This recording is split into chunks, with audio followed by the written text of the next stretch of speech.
Gold? This gold is very much real.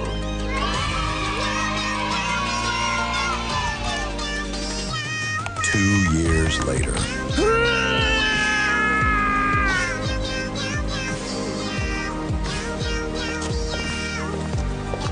A round of applause for our youngest American millionaire.